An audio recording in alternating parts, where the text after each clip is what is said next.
बेटे वर्सेस सास की पसंद की बहू का खाना। आज का दाल तड़का खाकर तो सबका मन खुश हो जाएगा। माँ क्या बना रही हो? कितना झांस आ रहा है। बेटा तेरी पसंद का दाल तड़का बना रही हूँ, देखना खाकर तेरा मन खुश हो जाएगा। सुमित्रा बड़ी खुशी से सारा खाना बनाकर टेबल पर सजा देती है और सभी को खाना परोसती है। जैसे ही सब पहला निवाला लेते हैं, सुमित्रा बड़ी आस से पूछती है, बेटा कैसा बना है खाना? माँ ये कैसा खाना बनाई हो? नमक कम है और मिर्च ज्यादा है। हाँ थोड़ा सा तो है माँ।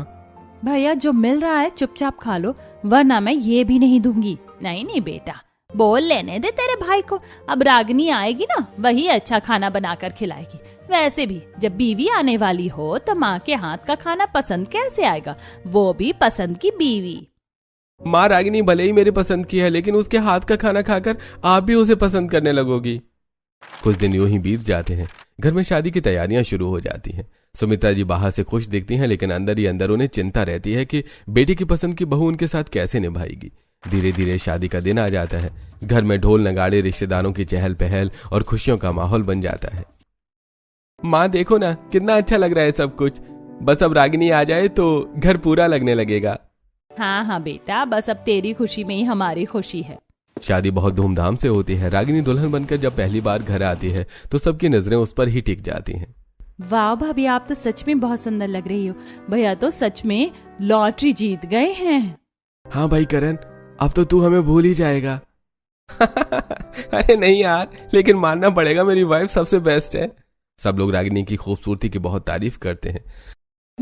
सुंदर तो बहुत है, लेकिन सिर्फ सुंदरता से घर नहीं चलता। देखना पड़ेगा काम काज में कैसी है। सुमित्रा जी रागिनी का गृह प्रवेश करवाती है। रागिनी चावल के कलश को गिराकर अंदर आती है और पूरे घर में नई बहू के कदमों की आहट गूंज जाती है। आओ बहू, अब ये तुम्हारा घर है, इसे अच्छे से संभालना। जी माँ जी, मैं पूरी कोशिश करूंगी कि आपको कभी शिकायत का मौका ना मिले। अगले दिन बहू की पहली रसोई होती है। सुबह से ही रागिनी रसोई में लग जाती है। आज पहली रसोई है, सबके लिए कुछ खास बनाना होगा ताकि माँ जी को भी लगे कि मैं इस घर के लायक हूँ। रागिनी पूरे मन से खाना बनाती है। हलवा, पूड़ी, सब्जी, पुलाव, बिरयानी। रसोई खुशबू से भर जाती है। इतना सब कुछ पहली ही रसोई में, देखती हूँ स्वाद कैसा है। रागिनी सारा खाना टेबल पर सजाती है। माँ जी आइए, खाना तैयार है। वाह कितना सारा खाना। सब लोग खाना खाने बैठते हैं। पहला निवाला लेते ही सबके चेहरे खिल उठते हैं। अरे वाह भाभी, इतना टेस्टी खाना, मजा आ गया। भाभी कमाल है, इतना स्वादिष्ट हलवा कभी नहीं खाया। आप तो माँ से भी अच्छा खाना बनाती हो। बहू आज तो तुमने दिल खुश कर दिया। माँ देखा, मैंने कहा था ना मेरी बीवी कितना अच्छा खाना बनाती है। लगा ना टेस्टी? हाँ ठीक है। सुमित्रा जी के चेहरे पर मुस्कान थी, लेकिन दिल में हल्की सी कसक भी। कुछ समय बाद मुंह दिखाई की रस्म होती है। पड़ोस की महिलाएं भी आती हैं। अरे सुमित्रा, तेरी बहू तो बहुत सुंदर है, लेकिन सुना है कामकाजी बहू है, घर और ऑफिस दोनों कैसे संभालेगी? आजकल की लड़कियां तो बस बाहर काम करती है, घर कौन संभालेगा? रागिनी सबकी बातें सुन रही होती है। आंटी जी आप लोग टेंशन मत लीजिए, मैं सब संभाल लूंगी, घर भी और काम भी। अच्छा देखते हैं बहू। सुमित्रा जी ये सब सुनकर थोड़ा असहज महसूस करती हैं। बड़ी बड़ी बातें तो कर रही है, अब देखती हूँ कितने दिन निभाती है। कुछ दिन ऐसे ही बीतते हैं। रागिनी पूरे मन से घर संभालती है। सुबह जल्दी उठना, सबके लिए नाश्ता बनाना, टिफिन तैयार करना। माँ जी आज मैंने आपके लिए खास पराठे बनाए हैं, आपको पसंद आएंगे। अच्छा रख दो। धीरे धीरे घर के सभी लोग रागिनी के काम और व्यवहार से खुश रहने लगते हैं। रागिनी तुम सच में बहुत अच्छा संभाल रही हो सब कुछ। ये मेरा घर है करण, इसे संभालना मेरी जिम्मेदारी है। एक दिन सुबह सुबह रागिनी जल्दी उठकर सबके लिए सब्जी और रोटी बनाती है। माँ जी मैंने सब्जी और रोटी बना दी है, आप बस दोपहर में दाल चावल बना लीजिएगा। क्या मतलब? माँ जी आज से मेरी छुट्टियाँ खत्म हो गई हैं, मुझे ऑफिस जाना होगा। हाँ माँ, रागिनी की जॉब भी जरूरी है। मैं सुबह का सारा काम कर दूंगी, बस दोपहर में थोड़ा संभाल लीजिएगा। इतना कहकर रागिनी जल्दी जल्दी तैयार होकर ऑफिस के लिए निकल जाती है। रागिनी के जाते ही सुमित्रा जी का चेहरा उतर जाता है। अब बहू के रहते हुए क्या मैं खाना बनाऊंगी? ये भी कोई बात हुई? मम्मी इतना भी क्या सोच रही हो? थोड़ा काम कर लोगी तो क्या हो जाएगा। हाँ हाँ अब मैं ही सब करूंगी, बहू तो ऑफिस जाएगी। माँ रागिनी सुबह का सारा काम करके गई है। तो क्या हुआ, बहू का काम है घर संभालना, नौकरी करने का शौक है तो घर कैसे चलेगा? सुमित्रा जी के मन में फिर से वही असुरक्षा और नाराजगी घर करने लगती है। दूसरी तरफ रागिनी ऑफिस पहुंचती है, लेकिन उसके मन में भी यही चिंता रहती है कि माँ जी नाराज ना हो जाए। उम्मीद है माँ जी समझ जाएंगी, मैं दोनों जिम्मेदारियां निभाना चाहती हूँ। शाम को जब रागिनी वापस घर आती है तो माहौल थोड़ा अलग होता है। माँ जी मैं आ गई। हाँ देख लिया है। आपने खाना खा लिया? हाँ बना लिया था जैसे तैसे। रागिनी तुम फ्रेश हो जाओ। रागिनी समझ जाती है कि माँ जी नाराज है। माँ जी अगर आपको बुरा लगा हो तो मैं कोशिश करूंगी कि सब और अच्छे से संभाल सकूं। देखो बहू, घर और नौकरी एक साथ संभालना इतना आसान नहीं होता। माँ जी मैं जानती हूँ मुश्किल है, लेकिन मैं कोशिश करूंगी कि आपको कभी शिकायत ना हो। एक तरफ रागिनी अपनी जिम्मेदारियां निभाने की पूरी कोशिश करती है और दूसरी तरफ सुमित्रा जी के मन में धीरे धीरे असंतोष बढ़ता जाता है। अगले दिन सुबह घर में फिर वही दिनचर्या शुरू होती है, लेकिन आज रागिनी और भी जल्दी उठ जाती है ताकि माँ जी को शिकायत का मौका न मिले। आज मुझे और अच्छे से सब संभालना होगा। माँ जी को लगे कि मैं घर और ऑफिस दोनों अच्छे से संभाल सकती हूँ। रागिनी जल्दी जल्दी पूरे घर का काम करती है। नाश्ता, टिफिन, सब्जी, रोटी, यहाँ तक कि दोपहर के लिए भी पूरा खाना बना देती है। माँ जी मैंने दाल सब्जी चावल सब बना दिया है, बस आपको गर्म करके खाना होगा।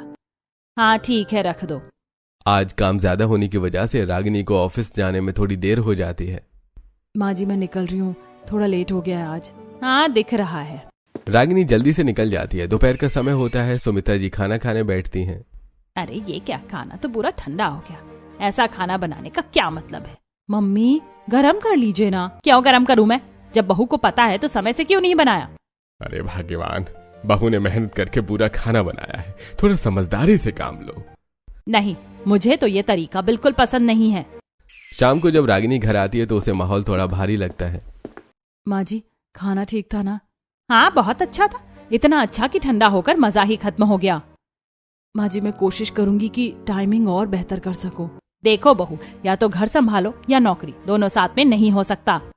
माँ ऐसा मत कहिए, रागिनी पूरी कोशिश कर रही है। तुम तो उसकी तरफ ही बोलोगे, माँ की बात कौन समझे। ऐसे कुछ दिन बीतते हैं। रागिनी रोज खाना बनाती है, लेकिन सुमित्रा जी को हर बात में कमी दिखती है। कभी खाना ठंडा, कभी स्वाद कम, कभी टाइम की शिकायत। मैं जितनी कोशिश करती हूँ उतना ही माँ जी को लगता है कि मैं कम कर रही हूँ। आखिर मैं कैसे उन्हें खुश करूँ? एक दिन सुमित्रा जी मनी मन एक बड़ा फैसला लेती हैं। अब तो छोटे वाले की शादी भी कर ही देनी चाहिए। क्यों, अभी क्या जरूरत है? जरूरत है, बड़ी बहू बाहर का देखे या घर का, दोनों साथ में नहीं हो पा रहा है। छोटी बहू आएगी तो कम से कम सुकून रहेगा। मम्मी भाभी तो सब संभाल रही हैं। हाँ बहुत अच्छा संभाल रही हैं, इसीलिए तो रोज नई परेशानी हो रही है। सुमित्रा जी अब ठान लेती हैं कि छोटे बेटे नीरज के लिए लड़की देखी जाएगी। देखो भाई, अब तो मैं गांव की लड़की ही लाऊंगी। बड़े बेटे ने अपनी मर्जी से शादी की है और देखो कैसी कामकाजी बहू मिली है, घर का हाल देख ही रहे हो। ऐसा नहीं है। नहीं, अब मैं छोटी बहू ऐसी लाऊंगी जो मेरी हर बात माने, घर में रहे और घर को संभाले। इसके बाद सुमित्रा जी रिश्ते देखने लगती हैं। कुछ ही दिनों में उन्हें श्वेता पसंद आ जाती है। वो गांव की सीधी सादी, सुंदर और काम में निपुण लड़की होती है। बस यही लड़की सही है, यही हमारे घर की छोटी बहू बनेगी। जल्द ही नीरज और श्वेता की शादी तय हो जाती है। धूमधाम से शादी होती है और श्वेता दुल्हन बनकर घर आती है। वाह, अब तो घर में दो दो भाभियां हो गई हैं। सुमित्रा अब तो तेरी किस्मत खुल गई, दो दो बहुएं और दोनों ही बहुत सुंदर हैं। सुमित्रा जी बहुत खुश होती हैं। हाँ अब घर सही तरीके से चलेगा। श्वेता का गृह प्रवेश होता है। माँ जी मैं कोशिश करूंगी कि आपको कभी शिकायत ना हो। बस बहू यही चाहिए मुझे। अगले दिन श्वेता की पहली रसोई होती है। उसने गांव में गरीबी में जीवन बिताया था। ऐसा मॉड्यूलर किचन उसने कभी नहीं देखा। रसोई में जाती उसकी आंखें चौड़ी रह जाती हैं। दूसरी तरफ सुमित्रा को शादी से पहले की बात याद आती है, जब श्वेता चूल्हे पर खाना बनाती थी। अरे ये कैसा किचन है, इतने सारे मशीन। बेटा तुझे चूल्हे पर बनाने की आदत है ना, मैंने छत पर चूल्हा रखवा दिया, वहां बना लेना। नहीं नहीं माँ जी, आज मैं आपके इस मॉड्यूलर किचन में ही खाना बनाऊंगी। अरे लेकिन तुझे आदत नहीं है। कोई बात नहीं माँ जी, मैं सीख जाऊंगी। श्वेता को गैस, मिक्सी, ओवन कुछ भी ठीक से चलाना नहीं आता। फिर भी वो जिद में आकर सब खुद करने लगती है। ये बटन दबाऊं या ये? अरे ये गैस इतनी तेज क्यों हो गई? सब्जी जल जाती है, दाल ठीक से नहीं पकती। मिक्सी का इस्तेमाल करते हुए वो घबरा जाती है। अरे बहू धीरे कर, ऐसे नहीं। माँ जी मैं कर लूंगी, आप चिंता मत कीजिए। जैसे तैसे खाना तैयार होता है। टेबल पर खाना लगाया जाता है। चलो आज छोटी बहू के हाथ का खाना खाते हैं। सब पहला निवाला लेते हैं। अच्छा है। हाँ ठीक है। कहीं नमक कम है और कहीं मिर्च ज्यादा। सब एक दूसरे की तरफ देखने लगते हैं। कोई बात नहीं, अभी किचन की आदत नहीं है ना बहू को, धीरे धीरे सब सीख जाएगी। हाँ माँ जी, मैं सीख जाऊंगी। अगले दिन सुबह का समय होता है। घर में हलचल शुरू हो चुकी होती है। रागिनी जल्दी जल्दी तैयार होकर ऑफिस जाने की तैयारी कर रही होती है। माँ जी आज मुझे थोड़ा जल्दी निकलना है, मीटिंग है ऑफिस में। हाँ ठीक है। श्वेता आज मैं खाना नहीं बनवा पाऊंगी, तुम दाल चावल सब्जी और रोटी बना लेना, सबको टाइम से खाना मिल जाना चाहिए। जी भाभी आप चिंता मत कीजिए, मैं सब संभाल लूंगी। रागिनी जल्दी जल्दी निकल जाती है। रागिनी के जाते ही श्वेता धीरे धीरे सुमित्रा जी के पास आती है। माँ जी एक बात पूछूं, पहले खाना कौन बनाता था घर में? पहले तो रागिनी ही बनाती थी, सुबह से लेकर दोपहर तक सब वही संभालती थी। अच्छा अब तुम आ गई हो, तुम घर संभालो, रागिनी नौकरी कर लेगी। घर में किसी एक का पूरा ध्यान होना चाहिए। सुमित्रा जी की बात सुनकर श्वेता के मन में एक अलग ही ख्याल आता है। अच्छा मुझे गांव की समझकर सारा काम करवाना चाहते हैं, बाहर का काम नहीं, बस रसोई में रखना है। ठीक है, अब मैं भी देखती हूँ ये लोग कैसे संभालते हैं। श्वेता धीरे धीरे किचन में जाती है और गैस जलाने में ही उसे थोड़ा समय लगता है। अरे ये गैस भी ना, चूल्हा ही अच्छा था। वो जैसे तैसे दाल चढ़ाती है, चावल बनाती है, सब्जी काटती है, लेकिन ध्यान काम से ज्यादा इस बात पर रहता है कि उसे काम क्यों करना पड़ रहा है। रोटी बनाते समय उसे गैस की आंच समझ नहीं आती। अरे ये रोटी जल भी रही है और कच्ची भी रह जा रही है, ये कैसा चूल्हा है? चावल में पानी कम पड़ जाता है, दाल बिना स्वाद की बनती है। जैसे तैसे खाना तैयार होता है। दोपहर को सब खाने के लिए बैठते हैं। चलो आज देखते हैं श्वेता के हाथ का खाना। हाँ सब पहला निवाला लेते हैं। भाभी ये रोटी थोड़ी कच्ची है। हाँ थोड़ी कच्ची है और चावल भी थोड़े अधूरे पके हैं। बहू ऐसा खाना खा के हम बीमार पड़ जाएंगे। माहौल थोड़ा अजीब हो जाता है। माँ जी मुझे गैस पर खाना बनाने की आदत नहीं है ना, गांव में तो मैं चूल्हे पर बनाती थी। हाँ ठीक है। शाम को रागिनी ऑफिस से लौटती है। माँ जी मैं आ गई। रागिनी बेटा आज तुम ही खाना बना दो। माँ जी अभी तो श्वेता है ना, और मैं ऑफिस से काफी थक गई हूँ। हाँ लेकिन सुबह उसने बनाया था। माँ जी आज श्वेता से ही बनवा लीजिए, मैं कल बना दूंगी। सुमित्रा जी कुछ नहीं कहती। अब शाम का खाना भी श्वेता को ही बनाना पड़ता है। सुबह भी मैंने बनाया, अब शाम को भी। अच्छा अब देखती हूँ। और वो फिर से किचन में जाती हैं। इस बार भी वो मन लगाकर नहीं बनाती। सब्जी ज्यादा पक जाती है, दाल फिर फीकी, रोटियां फिर से ठीक नहीं। खाना टेबल पर आता है। चलो खाते हैं। सब खाते हैं लेकिन किसी को मजा नहीं आता। आज भी कुछ ठीक नहीं लगा। हाँ रागिनी सब समझ जाती है। अब सबको मेरे हाथ का खाना याद आ रहा है, लेकिन मैं कुछ कहूंगी नहीं। अगले दिन सुबह। माँ जी मुझसे इतना काम नहीं होता। क्यों, क्या हुआ? सुबह सुबह इतना सब बनाना मुश्किल है। यह सुनकर रागिनी आगे आती है। ठीक है माँ जी, मैं सब्जी और रोटी बना देती हूँ। रागिनी सुबह सब्जी और रोटी बनाकर ऑफिस चली जाती है। श्वेता दाल और चावल बनाकर रख देती है। दोपहर को सब खाने बैठते हैं। आज खाना ठीक है। लेकिन तभी सुमित्रा जी एक बात कहती हैं। बेटा सलाद भी तो काट दिया करना। जी माँ जी कल से काट दूंगी, अभी आप खा लीजिए। अगले दिन श्वेता दाल बनाती है, लेकिन उसमें तड़का नहीं लगाती और इस बार सलाद काट कर अच्छे से रख देती है। खाना टेबल पर लगता है। दाल में स्वाद क्यों नहीं है? शायद तड़का नहीं लगा। हाँ। सबकी नजरें श्वेता पर जाती हैं। माँ जी आपने कहा था ना सलाद काटने को, तो मैंने वही कर दिया। सुमित्रा जी सब समझ जाती हैं। उन्हें एहसास होने लगता है कि श्वेता धीरे धीरे अपनी जिम्मेदारियों से बचने की कोशिश कर रही है। ये बहू तो बहुत चालाक निकली। मैंने सोचा था घर संभालेगी, लेकिन ये तो काम से बचने के नए नए तरीके ढूंढ रही है। घर में अब अलग माहौल बन गया था। एक तरफ रागिनी चुपचाप सब संभाल रही थी और दूसरी तरफ श्वेता हर काम में चालाकी दिखा रही थी। सुमित्रा जी अब समझ रही थीं लेकिन चुप थी। समय के साथ माहौल और उलझने लगा। श्वेता की हरकतों से अब रागिनी भी परेशान होने लगी। वो सुबह से रात तक काम करती और फिर भी हर बात के लिए उसी को जिम्मेदार ठहराया जाता। रागिनी देखो, घर में सबको तुम्हारे हाथ का खाना पसंद है, तुम ही बना दिया करो ना। करण मैं सुबह भी काम करती हूँ, ऑफिस भी जाती हूँ और फिर शाम को भी खाना बनाऊं, कितना संभालूं मैं अकेले। भाभी हम जानते हैं आप बहुत मेहनत कर रही हो, लेकिन सच में आपके हाथ का खाना सबको अच्छा लगता है। बेटा अगर थोड़ा एडजस्ट कर सको तो अच्छा रहेगा, घर का माहौल भी शांत रहेगा। रागिनी सबकी बात सुनकर चुप हो जाती है। ठीक है, अगर सबको यही चाहिए तो मैं ही संभाल लेती हूँ। अब रागिनी ऑफिस से आकर भी खाना बनाती है। सुबह घर का काम करके ऑफिस जाती है, फिर लौटकर खाना बनाती है। धीरे धीरे उसका शरीर और मन थकने लगते हैं। अब मुझसे नहीं हो रहा, मुझे कुछ तो बदलना पड़ेगा। इसी के बाद रागिनी एक फैसला लेती है। मैं वर्क फ्रॉम होम ले लेती हूँ, कम से कम घर और ऑफिस दोनों साथ संभाल पाऊंगी। हाँ रागिनी, यही सही रहेगा। अब रागिनी घर के काम करना शुरू कर देती है, लेकिन यह आसान नहीं था। किचन का प्लेटफॉर्म अब उसका ऑफिस बन चुका था। एक तरफ लैपटॉप रखा होता है, दूसरी तरफ गैस पर तड़का लग रहा होता है। हाँ सर, मैं रिपोर्ट भेज रही हूँ, बस 2 मिनट। इसी बीच वो दाल में तड़का लगाती है। हाँ, मैं सुन रही हूँ, 1 सेकेंड। तभी श्वेता किचन में आ जाती है। भाभी, ये बर्तन कहाँ रखूं? वहाँ रख दो श्वेता, और हाँ, थोड़ा प्लेटफॉर्म साफ भी कर देना। लेकिन श्वेता साफ करने की जगह और गंदा कर देती है। आटे के छींटे प्लेटफॉर्म पर गिर जाते हैं, कुछ छींटे रागिनी के लैपटॉप पर भी आ जाते हैं। अरे श्वेता, ये क्या कर दिया? मेरा लैपटॉप खराब हो सकता है। अरे भाभी, गलती से हो गया। इतना भी क्या हो गया, मैंने जानबूझकर नहीं किया। रागिनी कुछ कहकर भी चुप हो जाती है। अब उसकी परेशानी और बढ़ जाती है। वो एक साथ मीटिंग भी अटेंड कर रही होती है, खाना भी बना रही होती है और घर भी संभाल रही होती है।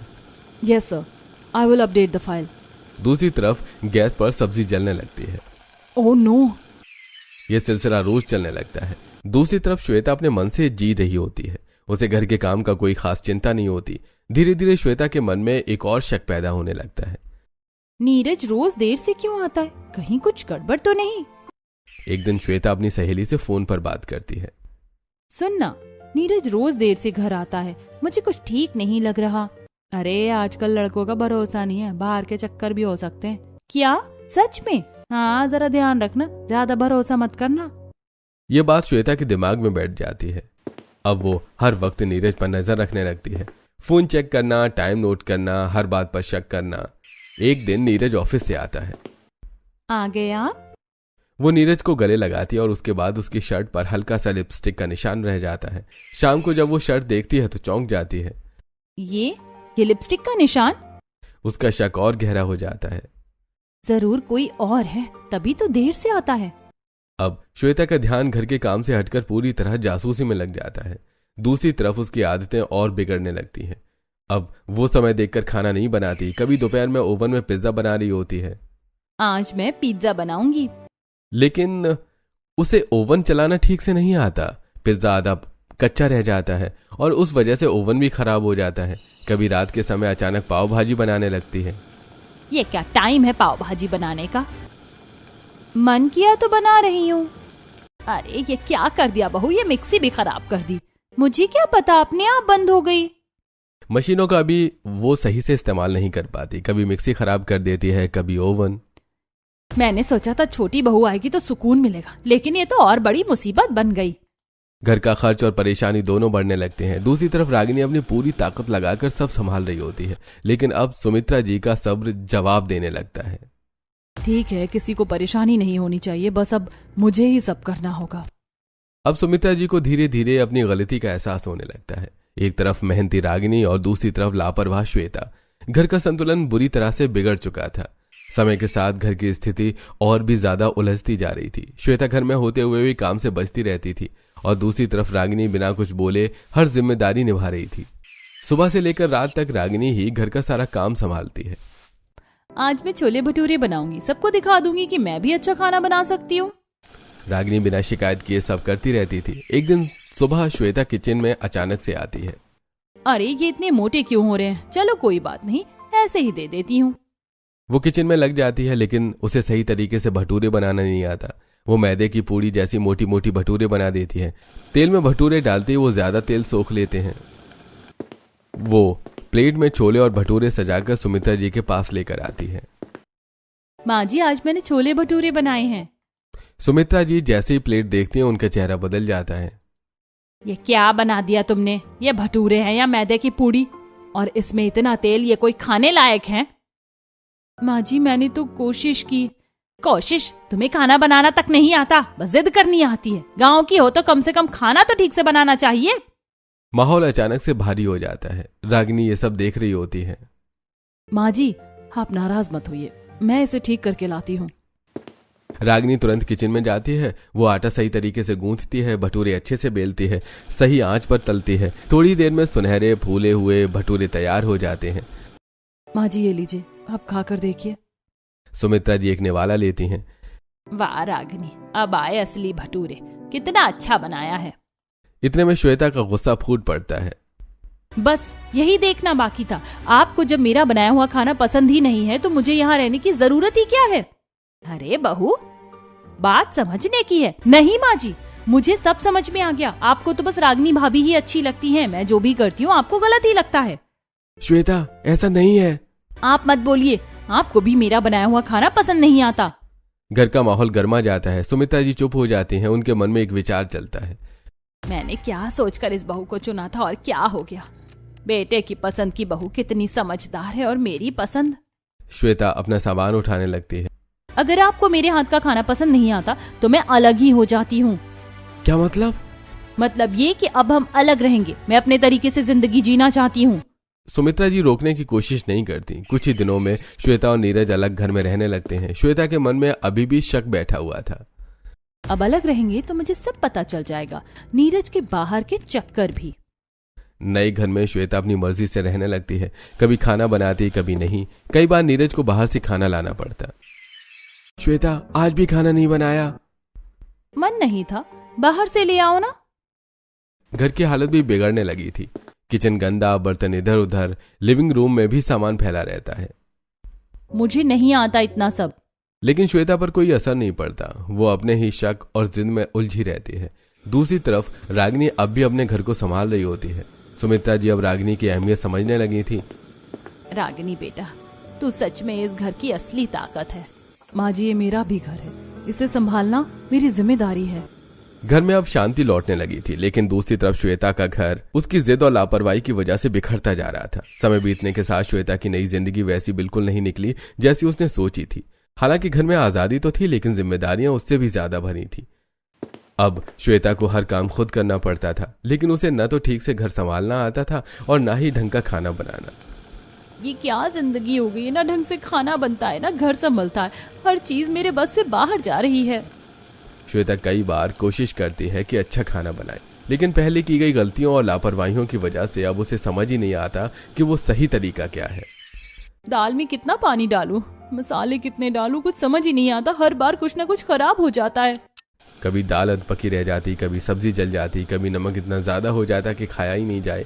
नीरज रोज ऑफिस से थका हारा घर आता है। श्वेता, आज कुछ अच्छा बनाया है क्या? नहीं, मन नहीं था, तुम बाहर से ही ले आओ। नीरज बाहर से खाना लेकर आता है, लेकिन श्वेता फिर भी उसे सुनाती रहती है। इतना टाइम क्यों लगा? सच सच बताओ, कहाँ थे? श्वेता, मैं ऑफिस में था, फिर रास्ते में खाना लेकर आया, और कहाँ जाऊंगा? मुझे नहीं पता, आजकल तुम बहुत लेट आने लगे हो। कुछ तो गड़बड़ है।